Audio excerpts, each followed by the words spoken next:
그래서 오늘 첫 강의에 시작하면 여러분 영국이란 도시를 하겠습니다.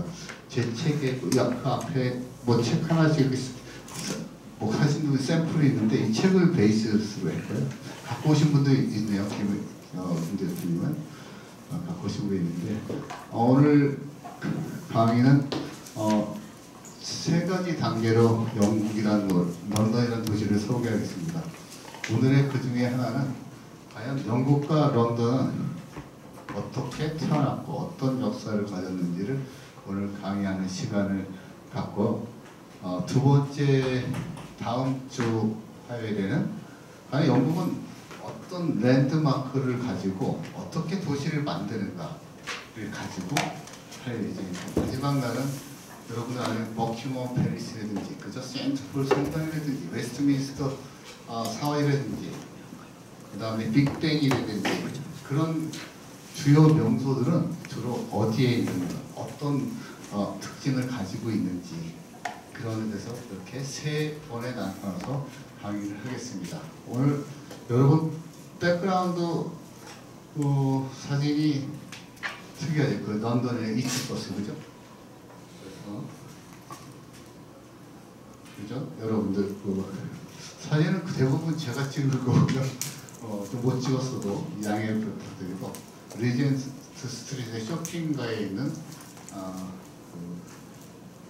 우리 영국의 대표적인 오신 버버리 매장 반대편에서 제가 찍은 겁니다. 그래서 오늘 영국이란 과연 어떤 도시일까? 여러분 유럽에 어디 여행을 갈 때 가장 중요한 게 지도입니다. 맵. 맵. 도쿄에 우리 정 대표님 도쿄 맵이 그러시잖아. 시부야부터 그죠? 다도 말은 오죠. 일단 지리적으로 잘 알면 일단 여행하기 되게 편하죠. 그래서 제가 도시 얼굴 책을 쓰면서 가장 역점에 들 게 거기 있는 지도입니다. 제가 런던뿐만 아니라 각 도시별로 주요 맵을 다 그렸어요. 어디 내가 상당히 많은 관광책을 보고 상당히 많은 책을 봐도 지도를 정확하게 표시한 데가 없어서 항상 애먹어 이러면서도 없고 그래서 제가 직접 랩핑을 해서 그렸어요. 런던도 주요 명소 및 랜드마크 그거만 봐도 이게 대강 어딘지를 알 수 있으면 되게 편한 거죠. 그게 안 되기 때문에 찾는데 어려워 걸리는 거죠. 저 어딘지 북쪽이야 남쪽이야 뭐 철철을 찾으려도 렌트레스 가더라도 그래서 보면 우리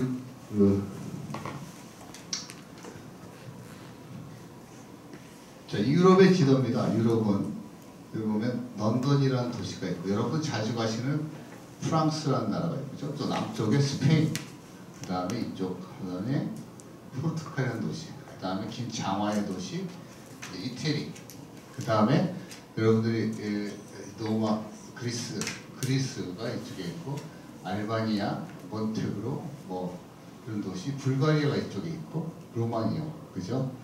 세르비아, 옛날에 유고슬라비아가 이제 다 나가져가지고 그렇죠. 헝가리, 크로아시아 여행 많이 가시 크로아시아 이 반도를 해서 여행 마시는 건데, 근데 오스트리아, 근데 스위스가 이쪽에 프랑스 영변에 있고, 그다음에 독일이 이렇게 있습니다. 그다음에 체코, 그다음에 폴란드, 슬로바니아, 우크라이나 요새 지금 트럼프 대통령하고 맞짱 뜨신 젤렌스키인가요? 그로 유명한 우크라이나. 그래서 벨로루시아 이렇게 있고 그래서 이제 이 동유럽 여행하시는 분은 주로 비엔나에서 헝가리 갔다가 슬로바키아, 체코 갔다가 이렇게 투어를 많이 하시죠. 여행사 왔습니까?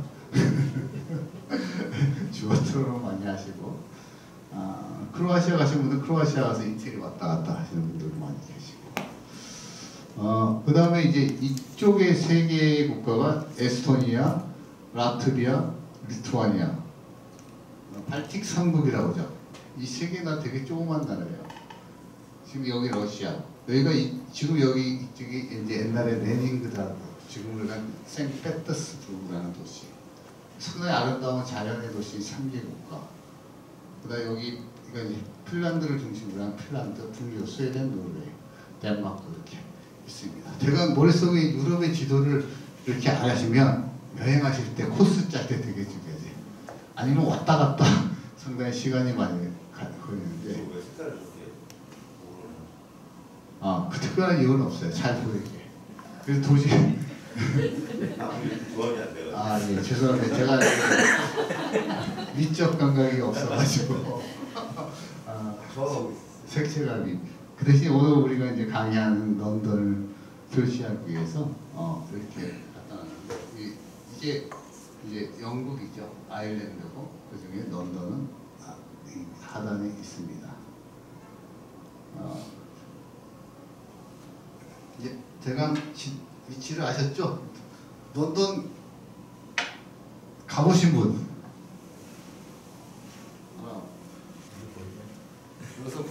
많이 가셨는데. 몇 년도에 가셨어요? 꽤 오래된 것 같아요. 20년 넘은 것 같아요. 그거 안 가신 거지? 런던을 얘기할 때 한 10년 내에 갔다 오신 분 런던 갔다 오신 이게 갔다 오신 거지.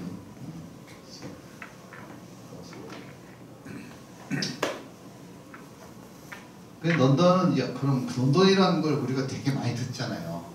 우리가 이제 유럽의 문명을 얘기할 때 물론 4대 문명 해가지고 메소포타미아 여러 가지 문명이 이렇게 발달을 했지만 유럽은 그래도 런던과 프랑스하고 영국이 문명을 이렇게 이끌어온 것 같아요. 유럽의 근세기의 700년은 오스트리아 합스부르크 왕감이 그 친척들이 전 유럽을 다 장악했지만 그러나 지금의 현재의 어떤 세계적인 국가 형성이라든지 민주주의를 만든 건 바로 영국하고 프랑스죠.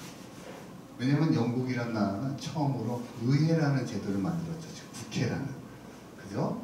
그 다음에 그 당시에는 이제 여러분 아시는 중세에는 교황이 되게 강력한 파워를 15세기까지 갖고 있었지만 교황이 왕을 임명하고 그죠? 왕도 교황에 충성해야 되고 영주들도 마찬가지고 그냥 그래서 왕이 마음대로 그 나라를 정치할 수 있는 시대를 벗어난 게 영국이었다. 그걸 만든 게 국회라는 거죠. 팔리어먼트라는 용어가 탄생을 하게 되고 그 당시 이제 그러나 이제 국회를 구성한 거고 그러나 시민들이 의해서 나라가 세워진 또 변환하게 된 계기가 프랑스죠. 누구? 그 유명한 나폴레옹 그죠? 나폴레옹 장관이죠. 그분이 시민혁명의 주동 세력이 돼서 그 왕권을 무너뜨리고 물론 본인도 이제 왕을 잠깐 하긴 하지만 어쨌든 그 이후로 1789년도에 시민혁명이 일어나서 이제 근대의 민주화의 국회를 만든 게 영국과 프랑스다. 그럼 런던은 역사가 어떤 의미가 있느냐? 런던은 원래 로마 제국이 세운 거죠. 원래 켈트라고 CELT 켈트족이라고 주로 아일랜드하고 스코틀랜드나 중심으로 켈트족이라는 사람들이 살았는데 로마가 런던이라는 지형을 보니까 좀 섬이지만 그래도 전략적으로 되게 중요한 위치에 있다서 로마가 런던을 침공해서 런던의 도시를 만듭니다. 그 당시 런던은 이제 테임스 강이라고 한강처럼 쓸 때 강을 보고 런던을 선정한 게 테임스 강이 딱 보니까 되게 강폭이 넓지 않고 낮아요. 그러다 보니까 여러 무역이나 수송하는 되게 유리한 지리적인 여건을 갖추고 있다고 생각하는 거죠. 그래서 런던의 로마의 용어를 런던 이울이라고 하는데 그게 낮은 어떤 땅이다 그런 물을 가진 저지대의 물을 가진 도시라고 런던이라고 합니다. 그래서 로마 시대에 만들어서 상업 중심 발전했고 16세기부터 20세기까지 대영 제국의 수도로서 세계적인 영향력을 행사하죠. 그 다음에 현대에는 영국 의학 군주제의 중심으로 세계 정치에 지속적인 영향을 미치고 있습니다. 런던은 우리가 세계 3대 금융 중심지죠. 어디? 뉴욕, 그 다음에 런던, 그 다음에 도쿄. 세계 3대 파이낸싱 중심지라고 했는데 금융의 중심지로서 런던 증권거래소, 영국은행 등이 위치해 있고 또 18세기에 일어난 산업혁명의 어떤 도화선 역할을 했던 게 바로 런던이었죠. 또 아울러서 여러분 아시는 영국은 또 비틀즈라든지 롤링스톤즈라든지 그런 비틀즈 런던에 가시면 꼭 여기 사진 찍는 데 있죠. 물론 비틀즈는 리버풀에서 태어나서 함부르크에서 활동을 했지만 어쨌든 영국을 대표하는 또 여러분 아시는 뭐 셰익스피어라든지 찰스 디킨즈 세계적인 문어들이 많이 있죠. 그다음에 물론 영국의 옥스퍼드, 캠브리지도 있지만 런던 대학이나 임페리얼 컬리지 상당히 우수한 대학들이 많이 영재 문화의 중심입니다. 반면에 내가 파리를 이제 파리 편에서 설명할 파리는 마찬가지도 로마 제국의 중요한 시설이었지만 시민혁명에 가장 큰 기여를 한 도시다. 그렇게 런던하고 이제 파리를 제가 이제 같이 좀 설명하는 이유는 그만큼 중요한 런던과 파리가 근대 도시를 만들고 문화를 형성하는 데 중요한 역할을 했기 때문에 민주주의 시민권을 확보하는 데 가장 중요한 역할을 했기 그렇습니다. 또 파리 하면 문화예술 뭐 누구나 아시는 패션, 그죠? 화장품 뭐 그다음에 루브 뭐 노틀담 성당이 이제 오픈해서 여러분들 이제 가시면 될 것 같아요. 그래서 이제 화재가 나가지고 저기 이제 상당 문화와 예술의 도시다 생각합니다. 자, 런던의 지도를 본격적으로 보겠습니다. 이쪽이 이제 유럽의 대륙이고 보면 이게 런던이 빨간색이에요. 빨간색. 김정은 대통령이 하얀색은 뭐예요? 하얀색은 뭘까요? 여기는 색깔 안 칠했어. 아까 색채가 이거는 제가 확실하게 네? 무슨 하얀 나라는 어디예요? 아일랜드잖아. 아일랜드. 위스키를 처음으로 만들었던 아일랜드. 스코틀랜드하고 같이. 그죠? 그래서 주요 도시들이 보면 런던 영국의 수도고 그 다음에 영국은 여러분 아시지 유나이티드 킹덤이잖아요. 킹덤 왕국이 유나이티드 합쳐졌다. 그래서 유나이티드예요. 4개의 나라가 어떤 나라? 이쪽이 빨간색이 잉글랜드라는 나라. 잉글랜드라고 들어봤죠? 그 다음에 이쪽에 웨일스라는 나라. 스코틀랜드라는 나라. 그죠? 그 다음에 아까 빨간색 섬 쪽의 북쪽 북아일랜드라는 나라. 이렇게 4개의 나라로 편성했어요. 그래서 여러분 남자분은 축구를 좋아하지만 월드컵에 축구의 고향이 시작이 영국에서 시작을 했는데 특혜를 준 거죠. 지금도 영국은 한 팀이 나와야 되는데 아니 우리는 축구를 시작한 나라니까 다 나와야 돼요. 지금 예선전을 보면 잉글랜드, 웨일스, 스코틀랜드, 북아일랜드 이렇게 나와요. 사실 엄폐한 거죠 사실은. 우리나라도 그러면 우리나라도 옛날부터 고구려 백제 시대가 있었으니까 정상적으로라도 나가야 되는 거 아니냐는데 지금 그렇게 돼서 이렇게 됐고 보면 그 영국에서 보면 잉글랜드의 수도는 런던이죠. 주요 도시는 버밍엄하고 보면 맨체스터, 그 다음 리버풀 이렇게 두 도시가 산업혁명을 이끌은 도시고 웨일즈는 이제 카디프라는 항구 도시입니다.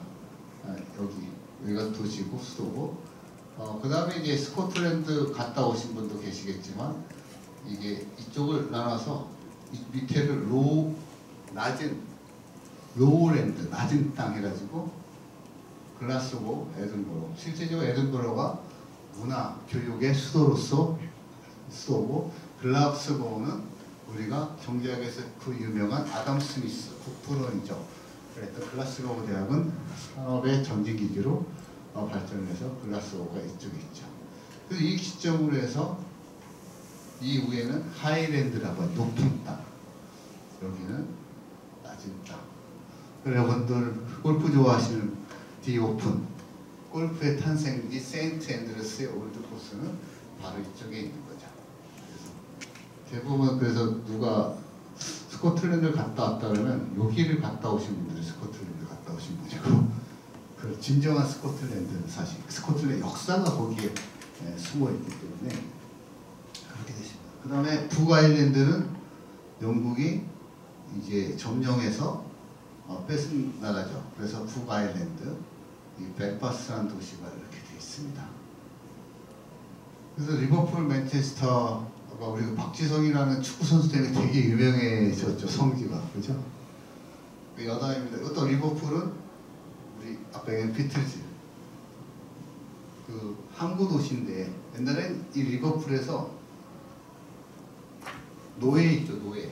아프리카의 노예를 데려와서 여기다 대부분 왔었어요. 그래서 거기 노예 박물관도 있고, 리버풀은 항구 도시기에 되게 그 비틀스라는 4명의 그 가수들은 대부분 아버지들이 선박 그 용역 창고에 일하는 워커들이었어요. 그러니까 매일 그렇게 아버지들이 열심히 하니까 아이들을 케어하지 못하니까 걔들은 뭐 하겠어요? 사춘기에 술 마시고 마약하고 담배 피고 노래하고 그러다가 만든 게 비틀즈. 그래서 그러나 지금은 비틀즈가 뭐 그 성지라 그 하나만으로서 매년 8월에 3주간 축제하는데 약 1000만 명이 와요. 그만큼 축제를 하고, 또 재밌는 얘기, 뭐 런던이지만 맨체스터는 뭐 산업혁명이 시작한 도시지만 이게 옛날에 이제 맨체스터에서 제조품을 18세기에 만들면 수출을 이렇게 갖고 가서 리버풀을 갖고 와서 리버풀에서 선박을 옮겨서 수출을 해야 되잖아요, 외국에. 그 리버풀이 제일 잘 살 수밖에 없는 거죠. 항구 도시지만 거기서 수출을 하니까. 그러니까 맨체스터가 이제 되게 화가 나는 거예요. 왜 화가 나? 우리 열심히 만들었는데 저 옆에 도시가 돈을 다 벌어. 그래서 여기서 여기까지 운하가 이제 개통이 되죠. 맨체스터 안에까지. 그래서 맨체스터 운하에서 직접 수출을 하기 시작합니다. 그러니까 리버풀의 수입이 줄겠죠. 그래서 왼수가 됐어. 1960년도에. 그러다 보니까 이제 축구 얘기인데 내가 축구를 좋아했었는데 아직까지도 리버풀하고 맨체스터는 한 명의 선수를 이적시키지 않아, 서로 교환시키지 않아. 그래서 박지성 선수가 맨체스터에서 축구를 리버풀을 한다. 그러면 뭘 불러요? 리버풀에서 개고기 송을 부르는 거야. 개고기 먹는 나라, 야마, 바바리언 컨트리. 하여튼 그런 스토리가 있습니다. 그래서 영국이라는 나라가 이렇게 4나라로 나눠진 걸 통합했다. 그래서 그레이트 브리튼이라는 용어도 큰 대영 제국이라 하지만 유나이티드 킹덤이라니까 4가지 왕국을 합쳤다. 그래서 킹덤이다. 그래서 영국은 우리나라의 한반도보다 조금 더 커요. 한반도보다 조금 크고 인구는 약 6,835만 명. 그러니까 우리 한국의 대한민국의 인구가 한 5,300만 정도 되죠. 흡수는 런던이고, 뭐 언어는 영공회를 쓰고, 교회는 성공회 헨리 8세가 과거 카톨릭에서 개종한 그 성공회가 50%고, 그 다음에 프로테스탄트가 믿는 개신교가 30% 이렇게 되어 있습니다.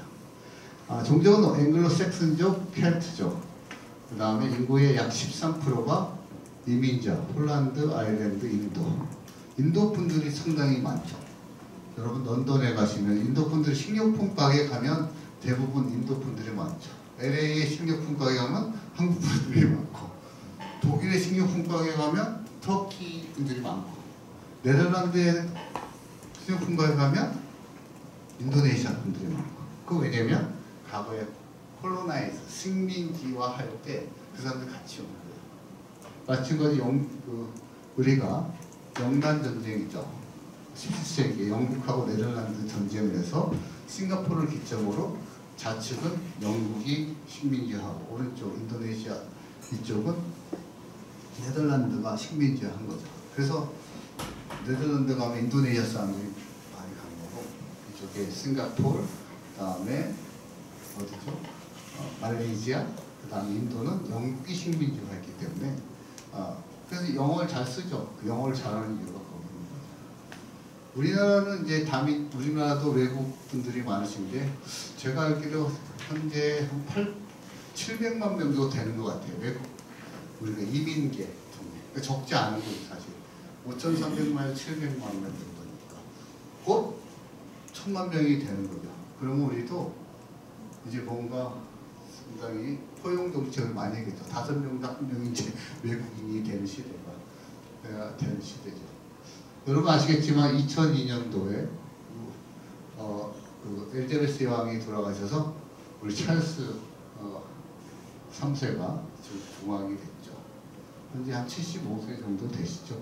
그 다음에 총리는 리시 수낙이 인도계 출신입니다. 할아버지의 할머니가 아프리카 인디언인데 이민을 와서 1930년 정도 오셔서 손자인데 그분이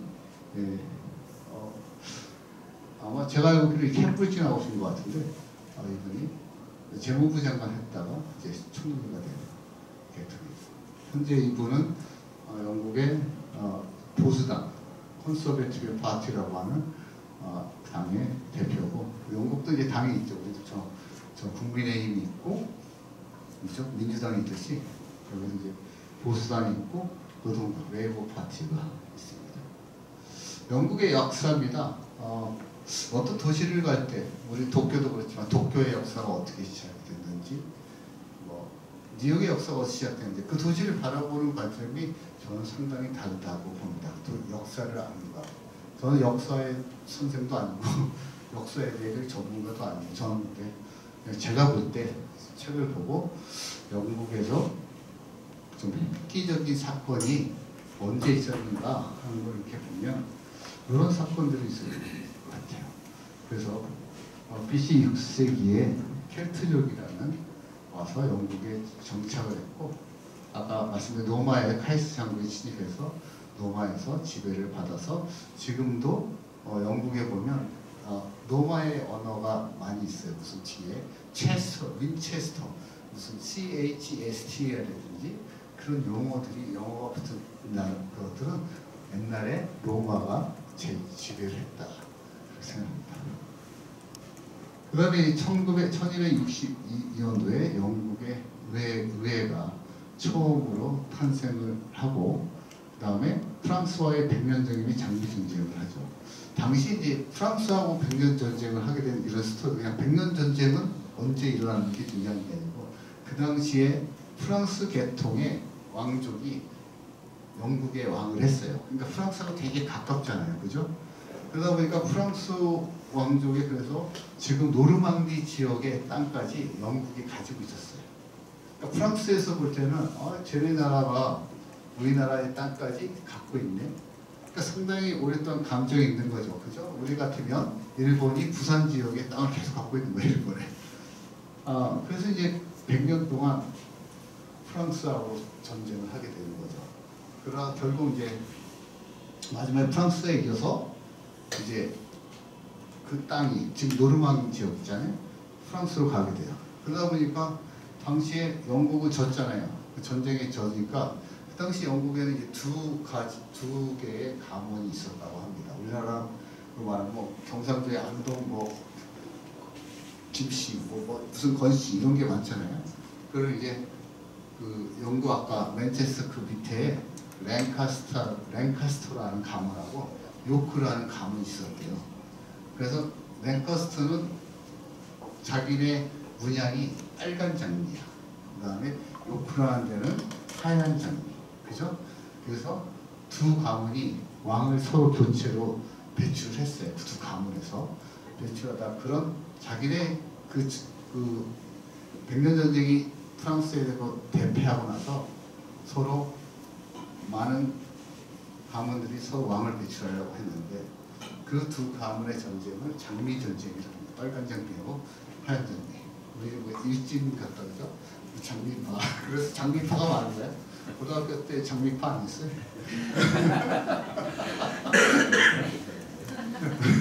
그래서 랭카스터라는 가문하고 요크라고 하죠. 그래서 유럽의 미국의 수도가 어디예요? 수도가 아니고 미국의 경제 중심지가 뉴욕이잖아요, 그죠? 그 요크가 그 영국의 요크를 따온 거죠. 새로운 요크, 뉴 요크. 우리가 1626년인가요? 네덜란드가 뉴욕을 처음으로 청구를 주고 인디언을 한테 사면서 맨하탄을 뉴 암스테르담이라고 썼죠. 왜냐면 암스테르담은 네덜란드 쓰죠. 그죠? 그러면 뉴 암스테르담을 쳤죠. 근데 그 이후에 영국이 뉴욕을 베르나우 전쟁 이긴 다음에 도시 이름은 새로운 요크. 그래서 그게 장미 전쟁이 일어났고 그 이후에 1656년도에 시민혁명이라는 게 일어나게 됐죠. 여러분이 그런 거 역사 시간에 좀 배우셨죠, 회장님? 마그나 카르타, 권리장전, 명예혁명 이런 용어 들어보신 분 들어보셨나요? 특히 나도 참 뭔지 잘 모르겠는데 근데 마그나 카르타 말도 되게 어렵게 해요. 마그나 카르타라는 건 그레이트 차터예요. 대헌장, 아까 얘기한 영국 의회를 그 왕이 마음대로 권력을 행사하지 못하게 귀족들끼리 회의를 한 거죠. 왕이 무조건 세금 많이 매기고 전부 다 왕 군사력을 일으키지 못하게 귀족들하고 회의를 해서 승인을 얻어서 합의해서 해라. 그게 마그나 카르타거든요. 이것이. 그래서 영어로 그레이트 차터라고 대헌장이라고 그러고 그 다음에 1650년은 여러분 그런 용어도 그런 분들 많이 들어보셨습니까? 크로멜이라는 크로멜 들어보시지 않았나요? 크로멜? 올해 막 4, 50년 기록을 네? 예. 정치인이죠. 재상이죠, 재상. 우리는 총리가 왕들이 하도 저기 하니까 정복해가지고 그 당시 이제 여러분 영국의 왕조가 이렇게 막 바뀌는데 아까 프랑스 성을 앵글로색슨 쪽에서 이렇게 프랑스 노르망 계통의 왕족이 있다가 그 다음에 마지막에 이제 하노버는 독일도 계통이 이렇게 바뀌어요. 여러분 중에서 영국 여왕 중에서 메리라는 여왕이 있는데 들어보셨나요? 메리 들어보셨어요? 강아지 메리가 아니고 여왕이 메리 하면 생각나는 게 뭐가 있어요? 메리 크리스마스. 그 메리하고 틀리고 랜니 알라가 아니고 메리라는 여왕이 영국에 좀 헷갈려. 그러니까 영화도 키노 뭐 그런 영화 나오고 메리도 나오는데 영화가 되게 많이 나와요. 여왕이 메리에 대한 여러분들이 한번 영화를 보시면 하는데 여왕이 메리랑 제가 좀 더 정리하면 메리라는 여왕이 3명이 있어요. 3명 있는데 우리가 블러디 메리라고 하면 피해 그걸 제일 많이 써요. 피해 여왕 메리. 그분이 있고 그 다음에 그 이후에 또 다른 메리 여왕은 네덜란드의 빌렘이라는 공적하고 결혼한 그분이 있고 또 스코틀랜드의 메리가 있어요. 스코틀랜드 여왕 메리가 3명이야. 여기서 얘기하고자 하는 시민혁명은 이제 블러드 메리는 여러분 사람 많은 애인 때문에 종교를 개혁한 분이 누구십니까? 영국에서. 종교가 원래 카톨릭이었어. 근데 교황에서 로마 교황청에서 내가 2세를 낳아서 왕권을 물려줘야 되는데 후사가 없으니까 이제 첩을 두거나 해야 되잖아요. 근데 승인을 안 해주는 거예요. 그 첩을. 그게 누구예요? 헨리 8세죠. 헨리 8세라고. 예? 헨리 8세가 자기 첫 번째 스페인 왕가의 부인하고 후사가 없어서 딸을 낳고 하니까 다시 6번인가 7번을 결혼하는데 두 번째 엠블린인가요? 엠블린이라는 여자하고 이혼하고 결혼하는데 교황에서 승인하니까 성공회, 지금의 성공회가 만들어진 배경이 바로 그럼 우리 종교를 개혁해 카톨릭 하지 말고 그래서 성공이라는 거를 만드는 거예요. 헨리 8세가. 헨리 8세가 이제 얘가 만든 그 엠블린 첩이죠. 첩하고 낳은 딸이 바로 희의 여왕 메리죠. 메리고 그 메리 다음에 여왕이 또 저기에요. 엘리자베스 1세. 그분은 첫 번째 부인하고 낳은 딸이죠. 그래서 그 메리 여왕은 엄청나게 카톨릭을 신봉해가지고 성공에 대한 그 반대를 해서 수많은 그 반대하는 신교도나 이런 사람들을 뭐죠? 화형에 처했죠. 화형에.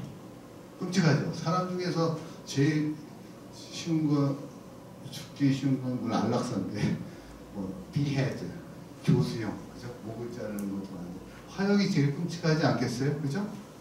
그 사람들이 화형을 갈 때 태워 너무 고통스러우니까 이렇게 사람들 지나가는 그 당시에 그 화약 있죠, 화약.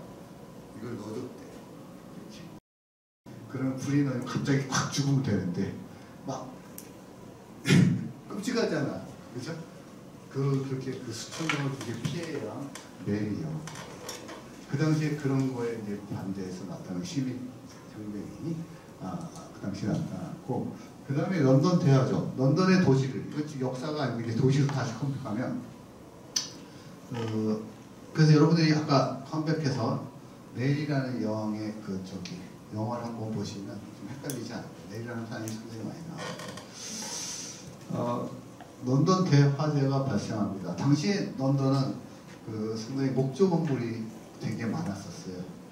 좀 이따 이제 런던 화재에 대해 좀 제가 설명할 텐데, 그런 빵집에서 탄 화재로 영국의 도시, 런던의 도시가 반 이상 소실되는 대화재가 발생해서 크리스토퍼라는 건축가죠. 크리스토퍼 건축가가 이제 런던은 나무로 만들지 말고 돌로 만들어 놓은 거고요. 그 이후로 석조 건물이 등장하게 되는 거죠. 그 이후에 이제 세인트 폴 성당이 설립되고 다이아나하고 찰스 황제가 결혼했던, 그죠? 영국의 왕들이 대부분 죽이실 세인트 폴 성당을 하고 런던의 도시 계획을 할 때 가장 중요한 게 그거예요. 세인트 폴 성당이 이 건물이 가리느냐 안 가리느냐, 그런 것도 되게 중요한 거죠. 도시, 예를 들어서 압구정동에서 봤을 때 남산타워 보이냐 안 보이느냐, 예를 들어서 그런 걸 되게 중요시해요. 그런 설계를 우리 찰스 3세가 1980년도에 도시경관 계획을 연구를 했어요. 런던의 도시를 만들 때 웨스트민스터나 빅벤이나 그런 세인트폴이나 유명한 그런 건축물들이 보여야 한다. 높이가 중요한 게 아니라 어떤 용적률에 있어서, 우리는 이제 용적률 하지만 그런 걸 중시했어요. 1700년도에 이제 잉글랜드 스코틀랜드에서 드디어 그레이트 브리튼이라는 나라가 탄생을 하게 되죠. 그 다음에 1707년에 증기기가 산업혁명이 됐고, 아일랜드를 병합해서 그레이트 브리튼 앤 북아일랜드 연합왕국 유나이티드 킹덤이 완성됐고, 1832년부터 해가 지지 않는 나라, 그죠? 빅토리아 여왕 시절에 많은 식민지 확대 정책을 했죠. 그 다음에 중국까지 남경조약을 체결했고, 아일랜드 공화국이 1922년에 독립을 했습니다. 1952년도에 엘리자베스 2세 여왕이 즉위했고, 그 다음에 북해 유정 발표했고, 1980년대 대처수당의 보수당 내각이 철회의 여왕이죠. 가장 중요한 게 브렉시트 투표처 이후에서 탈퇴를 했죠. 유러피언 유니언, 그죠? 탈퇴를 했죠. 그래서 이제 약간 영국이라는 나라는 리젝션 익스프레스라고 그러는데, 약간 큰 거에서 좀 빠져서 독립적으로 하려는 게 좀 많은 나라 같아요. 그래서 이후를 탈퇴해서 찰스 3세가 이렇게 즉위했다. 간략하지만 이렇게 영국의 역사를 이렇게 설명을 하고, 그래서 이제 이렇게 제가 좀 정리를 해봤어요. 8세기까지는 로마가 지배했고 앵글로색슨이고, 그 다음에 노르만 정복에서 프랑스와 100년 전쟁을 했고, 그 다음에 튜더 왕조에 웨일스가 통합을 했고, 근데 스튜어트 왕조 스코틀랜드, 스튜어트 왕조는 이제 스코틀랜드 출신의 왕가가 이제 처음으로 영국의 왕이 됐죠. 그다음 하노버 왕조가 1700 아일랜드 평화. 하노버는 이제 독일에서, 하노버라는 도시는 독일입니다. 독일계 왕조가 결혼하면서 하노버가 탄생하고, 현재는 찰스 3세 윈저 왕조. 이렇게 뭐 외우려니까 너무 어렵잖아요. 그래서 제가 한자로 말씀을 어떻게 좀 쉽게 들으면 내가 이해가 되는 것 같아서 저를 위해서 만든 장표를 저를 위해서 이렇게 해야 좀 이해가 되겠다고 제가. 그래서 우리가 영국을 볼 때 가장 우리도 영원함의 대립이 있지만 가장 물론 영국하고 스코틀랜드의 대립도 뭐 600년간 처절한 전쟁을 했기 때문에 스코틀랜드 가서 잉글랜드 얘기하면 쫓겨나죠, 혼나죠, 그죠? 근데 그렇다고 이제 최근에 전쟁 같은 건 하지 않았어요. 그러나 이 아일랜드라는 나라를 하나였는데 요 북쪽을 뺏어갔잖아요, 그죠?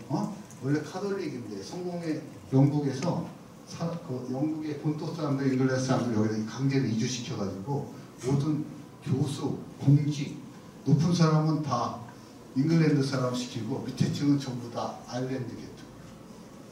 네?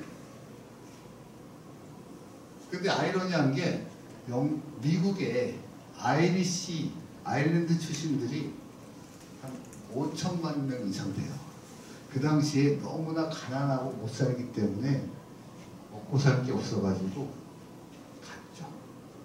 그래서 그걸 갖다가 우리가 아이리시 퍼민이라고 그러는데 먹고 살 게 너무 없으니까 감자밖에 없는데 영국이 또 감자를 역병에 들었는데 잉글랜드가 역병에 대한 치료제를 공급을 중단해서 더 많이 죽게 했죠.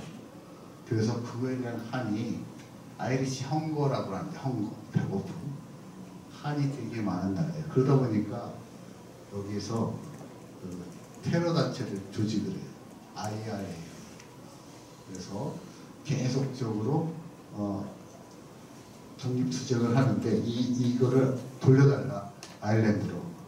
그러나 돌려주지 않죠. 그래서 계속 그런 분쟁이 있는데 현재는 약간 평화적으로 이 도시가 있는 것 같아도 가서 보시면 약간의 긴장감은 아직도 좀 있다, 그렇게 말씀을 드리고 싶습니다. 그래서 아일랜드와 이게 이제 북아일랜드, 아까 빨간 거 여기 저 파란 녹색 있죠? 녹색을 좀 디테일하게 이쪽입니다. 그래서 반은 잉글랜드 사람들이 많이 살고 이쪽은 또 원래 아이리시 사는 사람들이 많아요. 아직도 분쟁이 심하고 더블린이라는 데가 여기 있습니다. 그래서 영국에 많은 지미 카터 대통령이나 클린턴 대통령은 다 아이리시 계통이죠. 대통령이 꼭 되면 그 아일랜드 방문해가지고 조상에 대한 참배도 하고 그래요. 근데 그런 테러를 일으킴에도 불구하고 그 테러의 자금이 어디서 오냐? 대부분 그런 소문이 있어요. 대부분 미국에서 많이 지원해 줍니다. 그런 게 있습니다. 그래서 지금 보면 제가 찍은 사진인데 이쪽은 보면 잉글랜드 사람들 사는 사람, 이쪽은 아일랜드 사람들 사는 사람. 이렇게 담이 아직도 있어요. 담이. 그래서 피스 오일이라고 하는데 아직도 참 우리도 그런 거 하나 만들어야 되는 거야. 경상도하고 전라도하고 피스 오일 좀 싸우지 말고. 그래서 영국은 아까 말씀드린 행정구역이 스코틀랜드, 잉글랜드, 웨일스, 북아일랜드. 이제 좀 아셨죠? 네? 이거 하나만 건져도 오늘 수업 시간에 다 몰라도 돼. 영국은 4개의 나라다. 스코틀랜드, 잉글랜드, 웨일스, 북아일랜드. 근데 북아일랜드는 아일랜드 국가였는데 영국이 점령해서 뺏은 거야. 이해되시죠? 그럼 영국 다 하는 거지. 그래서 그 중에서 잉글랜드는 이제 약 47개의 이렇게 행정구역을 나눠주는데 런던은 그 중에 사우스 쪽에 있다. 그래서 그레이트 런던 쪽에 있다는 게 스코틀랜드는 이제 하일랜드, 그죠? 20번 이런 행정구역이 32개가 있는데 하일랜드가 되게 중요한 역할을 합니다. 웨일스는 이쪽인데 카디프라는 7번, 그죠? 도시가 주요 도시고. 그 다음에 북아일랜드는 벨파스트. 여러분 벨파스트 하면 타이타닉을 만든 조선소. 타이타닉 알죠? 그걸 만든 아렌 울프 시니아드가 바로 벨파스트에 있고 지금은 그 조선소에서 타이타닉 박물관을 만들어서 타이타닉을 만들었던 과정, 타이타닉의 그 당시에 침몰했을 때 당시에 배의 어떤 내부 공연장, 식당 이런 것들을 전시해놨죠. 그래서 뭐 인당 GDP는 약 5만 불 정도 되고요. 영국도 이제 서비스 제조업, 무역과 금융이 중심이죠. 옛날에 산업혁명 때는 내가 있지 않는 제조업이 했지만 그 이후로 영국은 이제 산업이 없어가지고 1990년대 많은 해외에서 제조업이 들어오길 바랬지만 지금은 많이 제조업이 성시되고 IT라든지 이런 쪽으로 많이 가고 있는 것 같아요. 국회 5일이라고. 그래서 현재 파운드화는 여러분들 사실 우리가 지금 이거보다 100원 올랐어요. 보니까 최근에 우리가 저기 할 때 엔화 뭐 900 얼마, 달러 1,500원, 유로 뭐 1,600원, 제일 비싼 게 달러예요. 누가 돈 달라고 할 때 파운드화로 달라고 그러세요. 똑같이 바꿀 때 그럼 상당히 유리하다. 돈 바꿀 때 파운드화로 같이. 영국이라는 나라를 이렇게 정리를 해봤습니다. 과연 어떤 나라일까? 뭐 신사의 나라. 신사, 여러분 젠틀맨이 있잖아요. 젠틀맨. 그죠? 그 젠틀맨이라는 용어는 옛날에 영국에서 인클로즈 운동이라는데 봉건주의 사회에서 이렇게 한 구역을 정해가지고 소상공인들이 그런 지주 형태로 구역을 정해가지고 수익을 창출하는 계급을 농민 우에 그걸 젠틀이라고 해요. 젠틀. 거기서 나오는 게 젠틀맨인데 그래도 아직까지 되게 그런 관습과 예절을 일본을 가시면 여러분들이 별거 아닌데 되게 기본을 좀 지키잖아요. 그래서 교육을 청소하는 거, 줄 서야 되는 거, 신호등 막 건너지 않죠.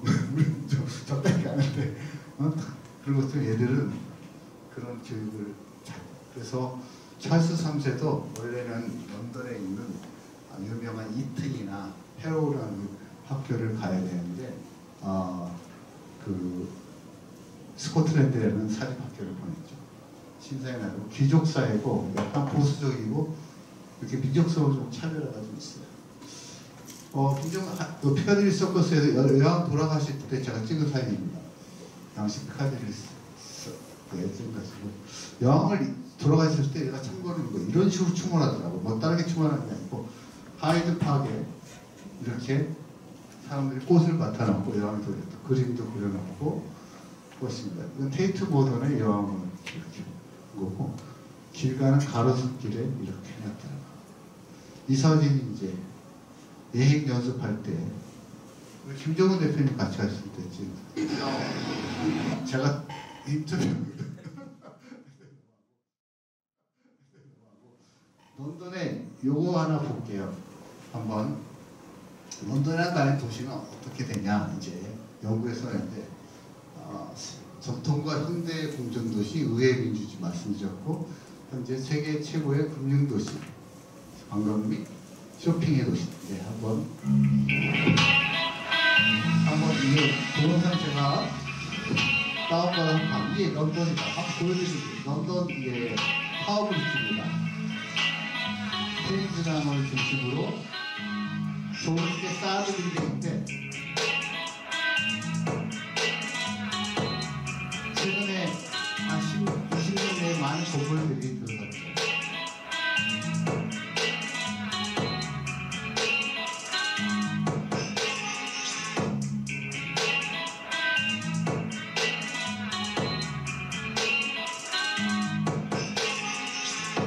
런던 아이라는 거.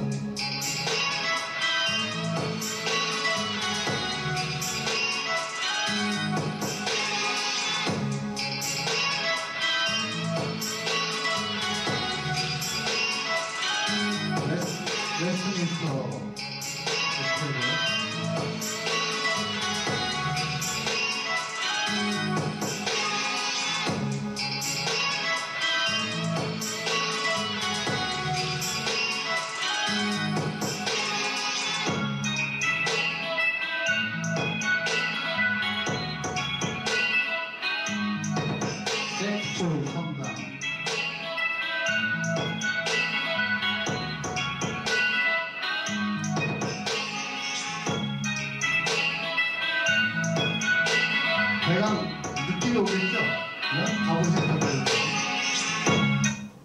그래서 이런 도시가 런던이다 하는 거를 이제 안 가보신 분들은 그랬고, 뭐 제가 찍은 사진입니다. 버킹엄 궁전, 왕이 있는 그 앞에하고 위에는 새롭게 짓는 저희는 사드나 다른 워키토크 빌딩이나 뭐 여러 가지 새로 짓고 있는 건물. 저 뒤쪽이 보시면 카나리 워프 쪽이에요. 그 새로운 금융 도시가 포하기 때문에 저 외곽에 진 거죠. 그래서 저는 맨하탄과 같은 도시가 됐습니다. 그래서 뭐 제 책에 설명한 내용들이 전통과 현대의 공전도시, 최고의 금융도시, 전 세계는 강남이 수도의 도시다. 그래서 아까 앞서 설명한 내용입니다. 그리고 런던은 서울보다 약 2.5배 커요. 그래서 뭐 강남과 강북이 있는데 거기도 테임스 강북이 약 900만 명이 삽니다. 그래서 런던의 행정구역은 33개인데 그 중에서 1번, 2번 보면 시티 오브 런던이 시내 센터고 2번이 웨스트민스터 이렇게 구성이 되어 있습니다. 우리나라는 1번이 뭐 광화문 정도 되겠죠. 2번이 서대문구 정도 되고 보면 이렇게 되어 있고, 그 런던의 이제 도시별 특징인데 이것도 제 책에 설명을 했습니다. 과연 동네별로 어떤 도시가 어떤 특성을 가지고 있느냐. 시티 오브 런던 가장 중심은 금융 중심이죠. 세인트폴 성당, 런던 타워, 런던 파워마크. 그래서 시티 오브 웨스트민스터는 아까 영국 왕이 사는 버킹엄 궁전, 국회의사당, 웨스트사원, 트라팔가 광장, 그다음 첼시라는 지역은 뭐 제가 좀 주로 살았던 데인데 약간 박물관 위주로 많이 있는 지역이 있고, 이렇게 지역별로 특성이 있으니까 나중에 여러분들이 어떤 그 지역을 갈 때 우리나라도 김태훈 대표님 그런 게 있나요? 어디 뭐 연희동은 뭐 설명이? 있을 것 같은데요. 찾아서 저한테. 우리도 있겠죠. 뭐 강동구엔 뭐가 있고. 그래서 그 런던은 도시의 특징은 약 아까 영국 전체가 5만 불이었는데 여기는 한 10만 불. 맨하탄 경우에 한 14, 5만 불. 여기 상당히 높죠, 수준이. 그래서 주요 경제 허브는 금융지구, 은행, 디지털, 소매 및 엔터테인먼트. 여러분 뮤지컬 같은 거 많이 보시고 있습니다. 킹스크로스는 크리에이티브. 그래서 요새 핀테크가 가장 핫해요. 핀테크 핫하고 패션, 기기, 헬스케어 이런 산업들이 유명합니다. 근데 포춘지 500개 중 75%가 런던에 본사를 두고 있다. 런던 지역별 산업도인데 보면 여기는 위에 센터인데 금융 지역이 있고 여기 킹스크로스 역인데 소매지역 가장 시내인 피카딜리 쪽에 공원을 중심으로 지도를 그려놓은 거예요. 이것도 책에 있으니까 참조하시고요. 그걸 좀 합숙해서 설명하면 런던은 금융 중심이고 기술 산업단지고 문화 산업 분야로 이 세 군데로 섹션을 나눠서 있습니다. 그래서 시티 오브 런던은 세계 금융 중심지로서 런던 증권거래소, 로이드, 그 다음에 영국은행, 그 다음에 은행 및 금융기술도 있고, 카나리 워프는 아까 멀리 있는 도시들 얘기했잖아요. 현대적인 그 시티뱅크라든지, 또 웨스트엔드는 소매지역이죠. 여러분들 런던에 그 웨스트엔드 극장인 팬텀 오브 오페라라든지 캐치라든지 라이온 킹이라든지 이런 공연들, 코벤트가 오스포스 이런 지역이 있습니다. 또 테크시티 지금에 뜨고 있는 게 또 유럽에서 제일 큰 구글 사오고 300m짜리를 저희 왕궁에 있는 킹스크로스, 그 다음에 웨스트런던 방송국 위주로 이렇게 집중이 되고 있습니다. 또 서더크 좀 남쪽인데요. 다양한 문화시설, 예술시설을 가지고 있고, 그레이치 여러분 천문대도 없이 해양연구기관, 대학 이렇게. 주거 환경은 되게 여기도 되게 비싸요. 뉴욕하고 저기 망보처럼 세계 주택 가격이 가장 높으신 중 중에 하나고, 임대료가 계속 상승이 돼서 약간 부담을 되게 좀 주고 있다. 최근에 주거용 보트까지 좀 증가가 있다. 런던 도시는 아까 말씀드린 대로 영국하고 되게 비슷하죠. 그 중에서 뭐 런던의 특징적인 건 1970년에 런던 브리지가 건설됐고, 런던에 아까 말씀드린 대화적 4분의 5가 손실돼서 됐다. 센트퍼 성공했고, 타워 브리지 성공했고, 그 다음에 2000년부터 사실 도시 재생 개발이 시작이 돼서, 그래서 밀레니엄이라고 해요. 우리가 그 2000년도를 우리 어떤 세대를 영어로 밀레니엄이라 하는데, 그런 그때부터 도시 개발 지난 20년간 지속적으로 새로운 런던으로 현재 변신을 하고 있다, 이렇게 보시면. 그래서 런던이 2000년 이상 역사와 도시가 살아있기 때문에 뭐 도시가 뉴욕처럼 화려하진 않지만 런던에 가시면 날씨도 이상하고 겨울에 가면 되게 이상하고 뭔가 역사가 있기 때문에 사람들이 거기에 빠져 매력이 있는 거지. 사람도 이렇게 잘생긴 사람도 있지만, 그죠? 스토리가 있게 생겼다. 뭔가 이 사람한테 뭔가 있다. something. 그죠?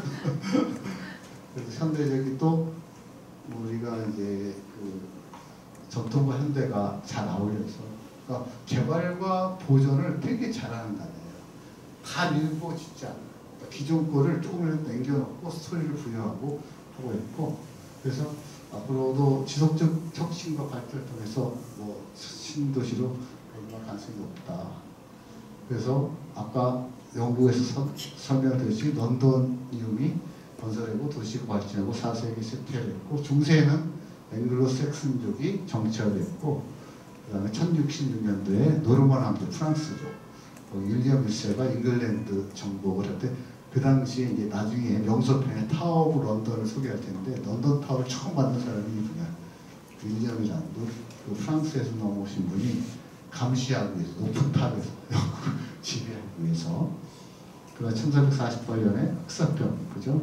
그래서 인구의 반 이상이 사망을 했고, 트도 왕조 시대에 이제 그 당시에 대화재가 났었던 거죠. 그래서 크리스토퍼 덴이 도시를 재건축합니다. 그 이후에 영국이 빅토리아 시대에 되게 확장을 하게 되는데, 그때 대영국 제국으로 확장이 되고 산업혁명이 일어나고 1863년도에 최초의 지하철이 만들어지나 산업화에 따라서 되게 빈곤이 심해지고 소득의 격차가 많아지고 오염되고 어떤 사회 문제가 많이 되죠. 그 이후에 1차 세계대전 동안 영국은 세계 어떤 전쟁의 어떤 정치적인 역할을 부역하고 하게 되죠. 그 다음에 1960년대 비틀즈 패션 예술 글로벌 도시로 트렌치를 하고, 1980년도부터 이제 아까 새로운 도시 확장에 부족하니까 그는 카나리 오프나 도클랜드를 개발하자, 그게 됐습니다. 2012년도에 런던 올림픽을 개최를 했고, 현재는 금융과 문화와 교육의 메카로서 성장을 하고 있습니다. 그래서 여기까지 설명을 영국과 런던의 인트로덕션을, 이제 여기를 좀 이해를 하셔야 이 런던을 가시면 좀 더 깊숙하게 보지 않을까 생각이 듭니다.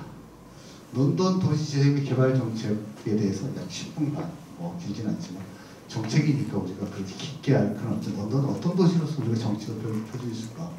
그러니까 런던 대화재가 일어났죠. 그래서 기념비를 가시면 대화재 기념비 올라가서 런던을 조망할 수 있습니다, 나중에. 그래서 이게 푸딩레인의 빵집에서 타서 4, 5일 동안 80%가 다 버렸어, 다. 그래서 그 이후에 불에 타지 않는 석조 건축으로 해야겠다. 그래서 산업혁명을 일면서 주택공병, 양도가 주거 환경의 지금 이런 문제들이, 사회 문제들이 생각이 돼서 외곽의 신도시를 발표를 했죠. 그래서 2036년 런던 플랜이라는 게 2000년도에 만들어지게 됩니다. 우리도 서울 2030 있죠? 네? 그런 것처럼 런던에 2036이 있어서 세계 최고의 문화, 금융, 기술의 선두도시로서 약 500개 이상의 고층 건물, 복합 건물 짓고 200만 이상 인구를 유치하자는 런던 플랜을 세우고 있습니다. 그래서 런던의 인구는 뭐 감사원에서 한 데까지 약 지속적으로 좀 늘어나는 추세에 있고요. 그 다음에 죄송합니다. 아까 도시계획할 때 말씀을 드렸는데 아까 이게 세인트폴 성당입니다. 그 다음에 웨스트민스터, 그죠? 사원, 그 다음에 타워브런, 이 세 가지가 보이는 조망권을 어느 도시에서도 보일 수 있게끔 하는 게 되게 중요한 거죠. 랜드마크이기 때문에. 고층, 뭐 이런 게 아니라 그런 게 어디서나 다 보여. 세인트폴 성당. 예. 그런 나름대로 도시 계획을 가지고 있습니다. 그래서 글로벌 수준의 비즈니스 도시로 기상과 기능을 유지하고 누구나 살기 좋은 세계 도시로 만들자는 게 런던의 플랜이죠. 현재 런던 계속적으로 도시재생 좀 낙후된 지역을 개발함에 있어서 되게 중요한 건 다 허물지 않는다. 오래 걸린다. 보존과 개발을 하면서 벽돌을 그래서 많이 남겨놓죠. 그죠? 브릭스. 벽돌이라는 추억이 있으니까 그런 거 남겨놓고 새로운 거 짓고 하는 프로젝트를 나중에 랜드마크, 다음 주죠. 다음 주에 랜드마크 시간 하나씩 한번 설명하고자 합니다. 그래서 주요 정책은 주택 공급과 사회인프라 유정이나 환경인프라 자연환경을 이렇게 도시의 개발 기본 요소로 도시 녹지 환경에 대해서 포커스를 좀 많이 두고 있습니다.